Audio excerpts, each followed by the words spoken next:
Assalamu alaikum. This time I would like to explain the process of air shipment, which is another method to transport the cargo by air, along with the sea shipment. जब term trade की बात आती है तो हमारे दिमाग में एक बहुत ही स्ट्रॉन्ग इमेज तैयार हो जाती है कि बाय सी के थ्रू बहुत ज़्यादा कार्गो जो है ट्रांसपोर्ट करना है। बट डेली बेसिस पे बहुत सा कार्गो जो है बाय एयर इंपोर्ट एक्सपोर्ट किया जाता है। इन टर्म ऑफ वॉल्यूम 90% जो कार्गो है बाय सी ट्रांसपोर्ट किया जाता है और 10% जो कार्गो है बाय एयर ट्रांसपोर्ट किया जाता है।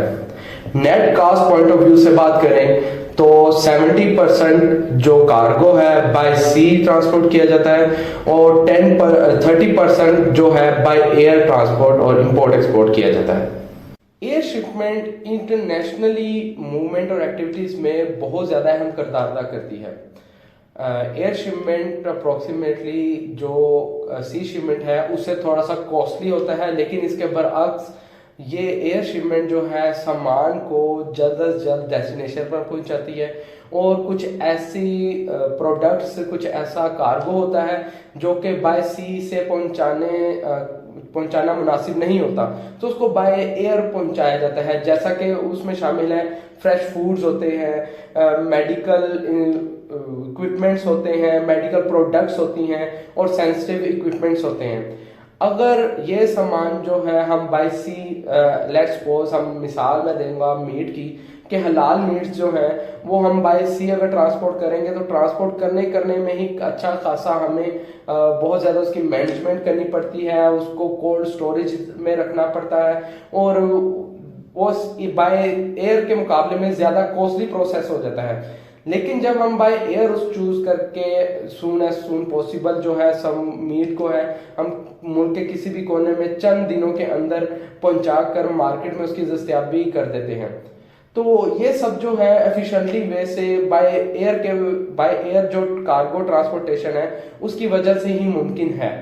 और मार्केट में जो जल्द से जल्द प्रोडक्ट चाहिए होती है वो बाय एयर के थ्रू ही हम ट्रांसपोर्ट करके जो है अच्छा खासा फायदा उठाते हैं। Now we will talk about the process of air shipment. Cargo को एक्सपोर्ट करने के लिए जब एयर कैरियर को इस्तेमाल किया जाता है तो एक्सपोर्टर जो है सबसे पहले जो है एक्सपोर्ट का स्केड्यूल तैयार करता है और कंसाइनी या कस्टमर को डिलीवरी टाइम के बारे में इंडिकेट करता है। At the same time exporter जो है अपने फ्रेट फॉरवर्डर को कांटेक्ट करके शिपमेंट की बुकिंग करवाता है और अपने जो कार्गो के कंटेंट्स हैं, उसका वजन है और डेस्टिनेशन एड्रेस और उसका किस स्पॉट पर उसने डिलीवर होना है, वो सारी इंफॉर्मेशन जो है फ्रेट फॉरवर्डर को पहुंचाता है। At the time of flight schedule जो है सामान या कार्गो जो है फ्रेट फॉरवर्डर के वेयर हाउस पर डिलीवर करवाया जाता है। प्रोडक्ट के कंटेंट के बेस पर डॉक्यूमेंटेशन तैयार की जाती है, जैसा कि डॉक्यूमेंटेशन होती है पैकिंग लिस्ट, शिपिंग इनवॉइस और जो है शिपिंग इंस्ट्रक्शंस। इन चीज़ों की बेस पर कस्टम क्लियरेंस से हम प्रोडक्ट या आपके कार्गो को क्लियर करवाया जाता है। उसके बाद जो है जब एक बार फ्लाइट कंफर्म हो जाती है, फ्रेट फॉरवर्डर एक्सपोर्टर को इन्फॉर्म कर देता है कि आपकी फ्लाइट इस दिन की बुक्ड हो चुकी है। सो फ्रेट फॉरवर्डर को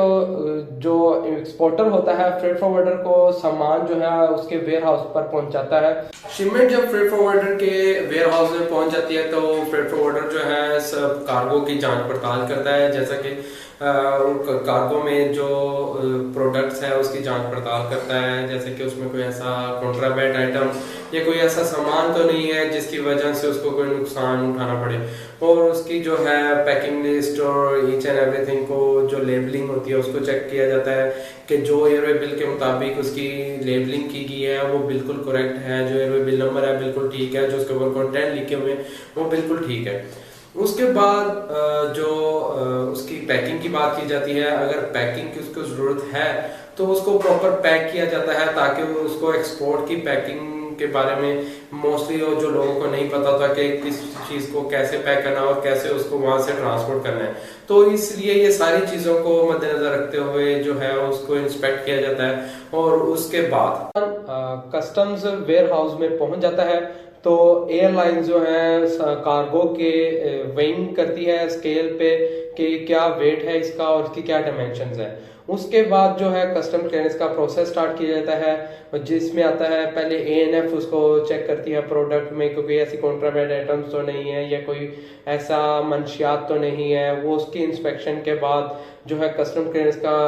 प्रोसेस स्टार्ट होता है। कस्टम क्लियरेंस में एक सिस्टम को यूज किया जाता है जिसे हम EDI कहते हैं, इंटरफेस डाटा जो होता है उससे यूज करके, सिस्टम को यूज करके उसमें उस सिस्टम में जो है अपने हम जितने भी डॉक्यूमेंट्स होते हैं शिपमेंट के वो सबमिट करवाते हैं। वो डॉक्यूमेंट्स होते हैं इंपोर्टर की इंफॉर्मेशन, एक्सपोर्टर की इंफॉर्मेशन और जो क्लासिफिकेशन है प्रोडक्ट की या जो कार्गो है उसकी क्लासिफिकेशन की जाती है। उसको जो भी प्रोसेस बाकी होता है उसमें उसको सबमिट किया जाता है और उसको फॉलोअप, उस सिस्टम को फॉलोअप करते हुए हम कस्टम क्लियरेंस करवाते हैं, प्रोडक्ट की कार्गो की असेसमेंट करवाते हैं। और इस तरह जो है कस्टम क्लियरेंस का जैसे ही प्रोसेस कंप्लीट होता है तो कार्गो जो है कंसीडर कर लिया जाता है एक्सपोर्ट के लिए और उसको जो है हम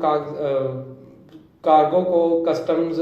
से निकाल कर हम एयरलाइन के हवाले कर देते हैं और जो है उसके बाद एयरलाइन जो है उसको सिलेक्टेड जो फ्लाइट होती है उसके अंदर कार्गो को लोड की जाती है। इसके बाद फ्रेट फॉरवर्डर जो है एक्सपोर्टर को हाउस एयरवे बिल प्रोवाइड करता है और जो एयरलाइंस होती हैं वो फ्रेट फॉरवर्डर को मास्टर एयरवे बिल प्रोवाइड करते हैं। मास्टर एयरवे बिल और हाउस एयरवे बिल क्या होते हैं, उनमें फर्क क्या है, ये आपको मैं अपनी नेक्स्ट वीडियो में बताऊंगा। अभी जो है जब ये सब डॉक्यूमेंट्स फ्रेट फॉरवर्डर रिसीव करके शिपमेंट के साथ उसको पंच करता है, पंच करके सारे डॉक्यूमेंट्स और कार्गो जो है एयरलाइन के हवाले कर दिया जाता है और एयरलाइन जो है उस प्रोडक्ट्स और उस कार्गो को लेकर एक बार जब डेस्टिनेशन की तरफ रवाना हो जाती है तो जब प्रोडक्ट जो है एक बार डेस्टिनेशन पर पहुंच जाता है तो वहां जो एयरलाइन जो है सामान को कलेक्ट करके उसकी इंस्पेक्शन करती है कि कोई रास्ते में या कोई ट्रांजिट के टाइम उसमें कोई प्रॉब्लम तो नहीं आई या जो सामान उस हाउस एयरवे बिल और मास्टर एयरवे बिल के अगेंस्ट हमें साइन हुआ था वही सारा सामान जो है हमें रिसीव हो चुका है। उसके इस सब को जांच पड़ताल के बाद जो है सामान जो है कंसाइनी को जो है अराइवल नोटिस जारी करता है कि वो आकर अपना सामान जो है कस्टम क्लियर करवा ले। कंसाइनी को अराइवल नोटिस भेज दिया जाता है तो जो कंसाइनी होता है वो अपने लोकल फ्रेट फॉरवर्डर से जो है अपने जो एक्सपोर्टर की तरफ से उसको डॉक्यूमेंट्स रिसीव हुए होते हैं वो डॉक्यूमेंट्स जो है अपने फ्रेट फॉरवर्डर को प्रोवाइड करके जो है कस्टम क्लियरेंस के लिए उसको प्रोसेस करने के लिए उसको डॉक्यूमेंट साइज प्रोवाइड कर देता है। उसके बाद जो फ्रेट फॉरवर्डर है अपने कस्टम क्लियरेंस एजेंट्स को जो है डॉक्यूमेंट्स देकर प्रॉपर जो सिस्टम होता है EDI सिस्टम हम इसे कहते हैं उस सिस्टम के थ्रू जो है कस्टम क्लियरेंस करवाता है और कोई भी उस पर ड्यूटी टैक्सेस उस मुल्क के लिहाज से होती है तो वो ड्यूटी टैक्सेस पे करके जो है वो सामान फ्रेट फॉरवर्डर अपने पास वेयर हाउस में जमा कर लेता है और जमा करने के बाद कंसाइनी के बताए वक्त और टाइम पर और जहां पर उसको वो सामान चाहिए वहां पर पहुंचाता है।